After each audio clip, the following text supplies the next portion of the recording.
그래서 창세기 1장 1절에 태초에 이렇게 이름이 붙여져 있어서 히브리 성경으로는, 이스라엘 사람들이 읽는 성경으로는 태초에라고 이렇게 되어 있어요. 그걸 그쪽 나라 말로는 베리시트 이렇게 이야기해요. 자, 그런데 이 창세기는 이제부터 우리가 매주마다 공부해야 할 내용이에요. 그래서 창세기를 통해서 누구를 알아야 되느냐? 하나님을 알아야 돼요. 네, 하나님. 창세기는 모든 시작의 책이에요.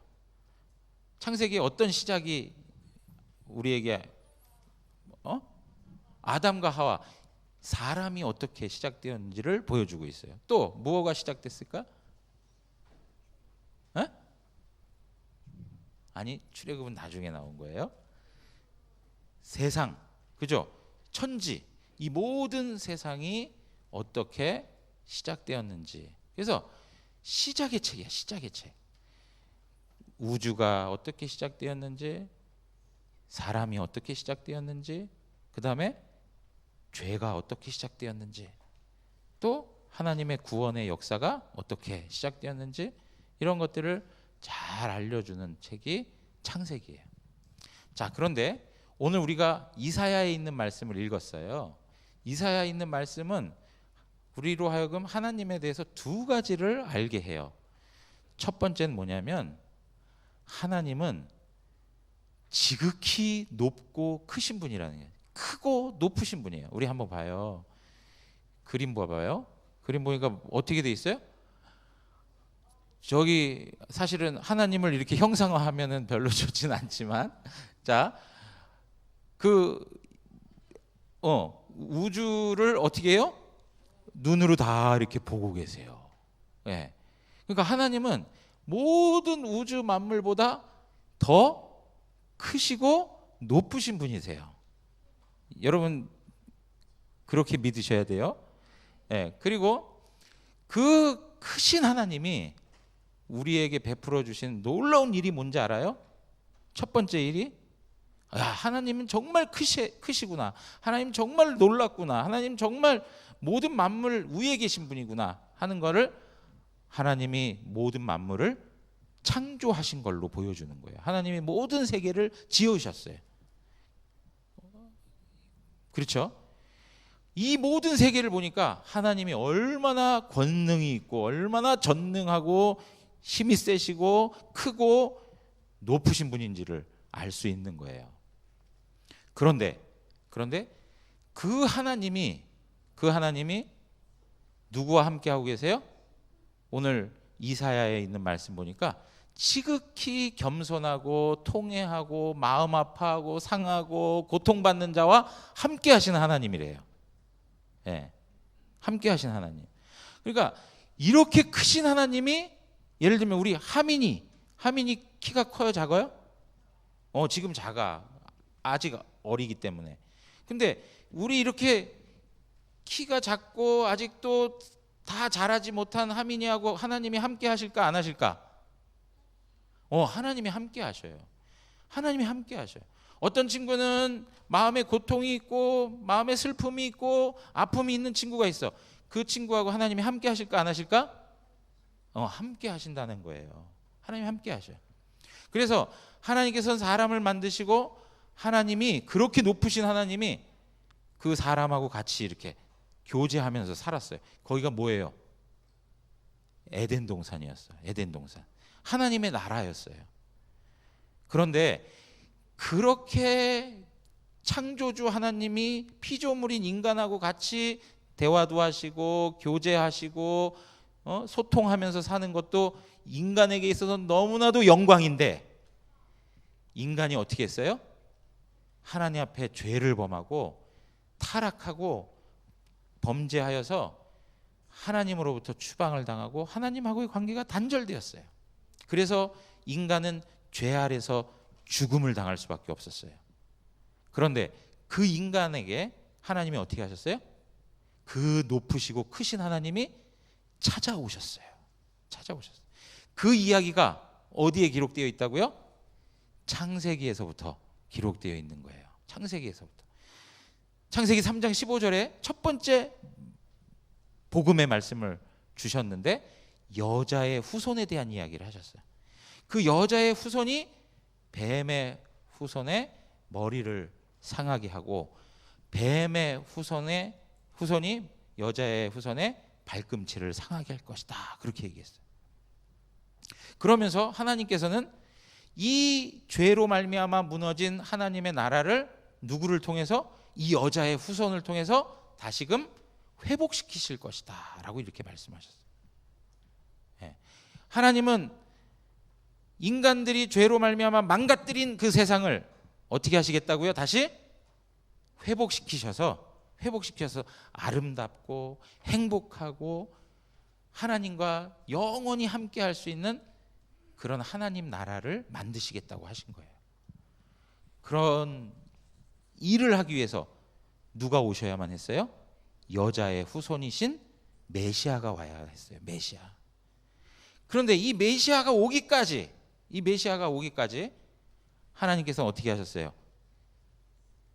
계속적으로 하나님께서는 하나님의 사람들을 불러서 그들에게 하나님께서 계획하신 것을 알려주셨어요. 첫 번째 누구를 생각할 수 있을까요? 아브라함 할아버지에게 내가 너에게 땅을 줄 거야. 내가 너로 큰 민족을 이루게 할 거야. 내가 너를 인하여서 하나님의 나라를 만들 거야 라고 얘기하셨어요. 그런데 세월이 지나서 아브라함은 죽었어요. 그 다음에 아들이 누구예요? 아브라함의 아들 이삭이에요. 이삭에게도 하나님 똑같이 나타나서 뭐라고 그랬어요? 내가 너에게 땅을 줄 것이고 너의 자손을 별과 같이 많게 해줄 거야. 그러면서 똑같은 약속을 주셨어요. 아브라함에게 주셨던 약속을 하나님께서 이삭을 통해서 보다 더 분명하고 보다 더 확인시켜 주시면서 다시금 또 약속을 하셨어요. 근데 그 약속을 이삭이 죽은 다음에도 누구에게 또 말했어요? 누구에게? 이삭의 아들 누구? 자, 이삭의 아들 누구? 야곱이에요. 야곱에게 똑같이 또 말씀하셨어요. 똑같이 말씀하셨어요.